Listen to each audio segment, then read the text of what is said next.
Assalamualaikum dan selamat sejahtera semua. Apa khabar? Sihat? Saya sihat. Korang sihat tak? Okey, jadi dalam video ni saya akan review sebuah smartphone baru dari Realme, dan smartphone ni dia berada dalam segmen yang mid-range punya harga, tapi specs dan juga feature yang dia ada dekat smartphone ni kita boleh jumpa dia dekat flagship punya device. Jadi kalau korang berminat, jangan pergi mana-mana, dan macam biasa jangan lupa subscribe dekat channel YouTube Mona Lisa kalau korang belum subscribe lagi. Jom!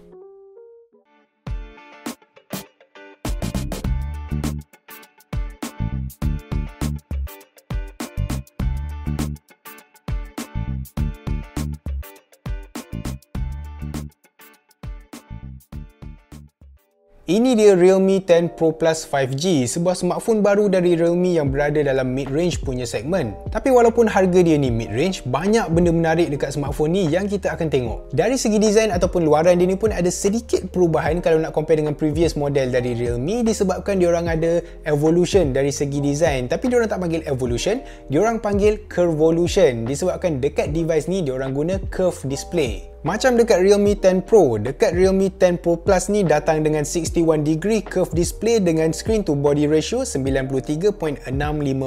Dan untuk color option dia ada 3 color option, dan yang saya dapat ni dia color Nebula Blue. Dia ada macam shimmering effect macam tu, nak kata macam glittery pun ada juga. Memang cantik gila bila kena cahaya. Lepas tu dia punya surface ni agak kasar sikit, dia tak licin sangat. Dalam masa sama dia bukan fingerprint magnet. Design untuk kamera modul dia pun lain sikit. Kalau nak compare dengan model-model sebelum ni, dia punya kamera bump yang petak tu dah tak ada. Jadi cantik ataupun tak, yang tu subjektif. Tapi personally saya rasa design baru ni nampak lagi clean dan nampak lagi bold, tapi in a good way. Untuk display, Realme 10 Pro Plus ni guna skrin berukuran 6.7 inci AMOLED display dengan resolution Full HD Plus yang support 120Hz refresh rate. Kemudian peak brightness untuk display ni ialah 950 nits dan ada HDR10+ certification dengan 100% DCI-P3 color rating. Sepanjang saya test device ni, display dia memang puas hatilah, memang nice gila dari segi color, resolution, contrast, refresh rate, memang semua best. Dan disebabkan dia guna curve display 61 degree ni, dia nampak seakan-akan bezel-less. Tambah pula dengan chin ataupun dagu yang ada dekat device ni cuma 2.33mm je,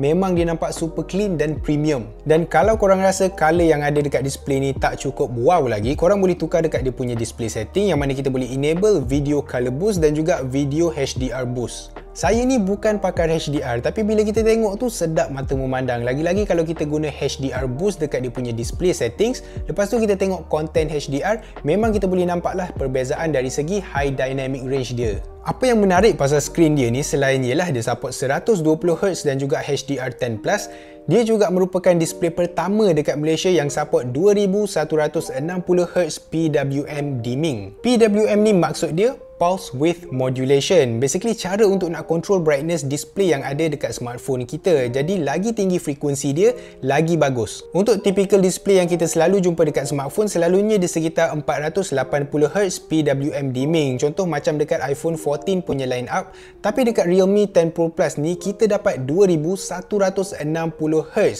4.5 kali lebih tinggi. Senang cerita, lebih dari 1500Hz punya frekuensi tu, mata kita dah tak boleh nampak dah strobing yang ada dekat display tu. So untuk 2160Hz macam yang ada dekat Realme 10 Pro Plus ni, memang mustahil untuk mata kita nak detect strobing dari display smartphone, dan benda ni boleh elak kita dari sakit mata dan sakit kepala. Mesti korang dekat rumah sekarang ambil phone masing-masing, lepas tu tengok display lama-lama and then macam tak ada apa-apa pun. Yes, memang bila kita tengok dengan mata kasar, kita tak nampak apa-apa, melainkan kita test dengan kamera kan, kita tukar dia punya settings macam dia punya shutter speed dia, baru kita boleh nampak perbezaan antara smartphone yang guna display PWM rendah dengan PWM yang tinggi. Tapi apa yang korang kena faham is that refresh rate untuk PWM ni tak ada kaitan dengan refresh rate display. Okay, tu dua benda yang berbeza lah. Okay, PWM untuk macam brightness control dia, tapi refresh rate untuk refresh rate biasalah. Dan untuk PWM ni, walaupun kita tak nampak secara mata kasar, benda tu tetap berlaku. Strobing signal dari display tu tetap kena mata kita. Jadi itulah, walaupun tak nampak, benda tu ada. Lepas tu tiba-tiba guna phone lama, mata rasa tak selesa, lepas tu rasa sakit kepala, ingatkan migraine, esok cuti, pergi ambil MC. Padahal sebab smartphone display kita yang problem. Apa yang saya suka pasal Realme 10 Pro Plus 5G ni is that dia ringan gila, cuma 173 gram, walaupun dekat dalam dia ni ada bateri berkapasiti 5000 mAh. Dan bagi saya saiz dia ni ngam-ngam, campur pula dengan bentuk dia lebih kepada memanjang kan. Bila kita pegang tu memang selesa, memang dia tak tahulah, untuk tangan saya boleh kata just nice. Walaupun dia ada curve punya display, bila kita pegang tu still selesa, still functional lagi. Dan untuk charging, device ni support 67W fast charging, dan 67W fast charging ni bagi saya dah cukup laju lah. Lagi-lagi untuk device yang pada segmen yang mid range punya harga, saya rasa lebih dari cukup. Untuk Realme 10 Pro Plus 5G yang saya dapat ni, dia guna chipset MediaTek Dimensity 920, dan satu lagi variant untuk device ni guna MediaTek Dimensity 1080, and then dua-dua datang dengan Android 13 yang guna Realme UI 4.0. Dia juga support up to 12GB RAM dan 12GB Dynamic RAM. So kalau kita combine dua tu, kita boleh dapat up to 24GB RAM, bergantung variant mana yang korang ambil lah kan. And then untuk storage, dia boleh go up to 256GB. Untuk skor AnTuTu saya akan letak dekat screen sekarang ni untuk kedua-dua variant lah, Dimensity 920 dan juga Dimensity 1080. Dan bagi saya dia punya performance untuk daily task biasa, atau untuk daily casual punya user, saya rasa memang tak ada masalah langsung, memang dia tapau habis. Dan apa yang best is that performance dia untuk gaming pun tak mengecewakan. Lagi-lagi kalau game tu support 120Hz refresh rate, memang best gila. Cuma ada satu problem lah yang saya perasan, at least dari segi gaming, disebabkan dia tak ada 3.5mm audio jack, kita just kena guna wireless punya earbuds. Dan ni bukanlah satu isu yang besar, memandangkan banyak je wireless earbuds yang ada low latency mode kan. Tapi still lah, kalau saya prefer guna dia directly wired lah dekat smartphone tu kan, melalui 3.5mm audio jack. Macam saya cakap, ni bukan benda yang isu yang besar, tapi agak mengecewakan. Last but not least, dia punya kamera. Main kamera dia ialah 108MP f1.8 wide angle yang guna sensor Samsung HM6. Lepas tu 8MP f2.2 ultra wide yang guna sensor IMX355 dan juga 2MP f2.4 macro yang guna sensor GC02. Dari segi kualiti gambar, macam yang korang tengok, hasil dia memang cantik kalau cahaya cukup, tapi dia start kurang sikit dia punya performance tu bila kita guna dia dekat situasi yang kurang cahaya. Tapi untuk night mode dia actually better dari apa yang saya expect. Of course lah, detail tu banyak processing dan sharpening, tapi image yang kita dapat tu still cerah dan jelas.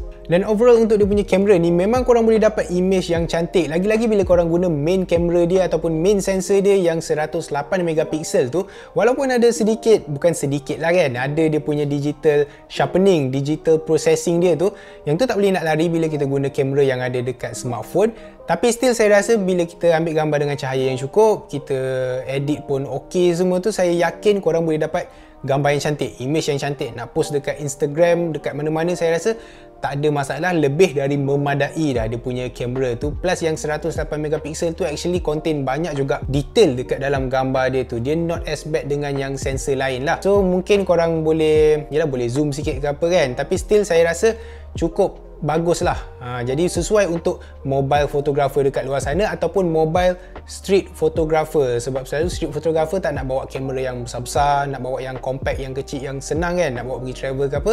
So saya rasa device ni sesuai jugalah. Jadi untuk Realme 10 Pro Plus 5G ni, saya rasa Realme dah take a step dekat direction yang betul, yang mana dia offer dekat kita sebuah smartphone yang mid range punya harga, tapi dia bagi experience dekat kita seakan-akan flagship punya device. Untuk harga dia, yang ni saya minta maaf sebab masa saya record video ni, kita orang memang tak tahu lagi harga dia berapa secara tepat lah.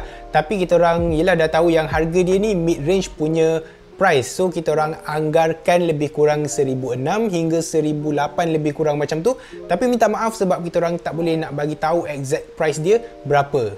Dan untuk device ni banyak debate online yang cakap Realme 10 Pro Plus ni ialah downgrade kepada Realme 9 Pro Plus disebabkan dia still guna chipset Dimensity 920, MediaTek Dimensity 920. Tapi macam saya cakap, ada je variant yang guna chipset MediaTek Dimensity 1080 untuk Realme 10 Pro Plus ni. So basically tahulah, bagi saya dia bukanlah downgrade, sebab walaupun chipset sama sekalipun tetap ada upgrade dari segi lain lah kan, bateri, kamera, semua benda tu dia still ada improvement dia. So saya rasa dia still an upgrade dari Realme 9 Pro Plus. Obviously lah kan, yang tu Realme 9, yang ni 10. So Tak tahu kenapa korang nak debate juga. Mungkin dari segi harga, tapi yang tu kita tahu lagi, kita kena tunggulah harga dia berapa nanti dia keluar. Tapi apa pendapat korang? Yang tu saya nak tahu, so sila komen dekat bawah. Jadi itu saja untuk video kali ni. Kalau korang rasa video ni membantu, korang suka video ni, apa kata korang tinggalkan like dekat bawah dan subscribe dekat channel YouTube Mona Lisa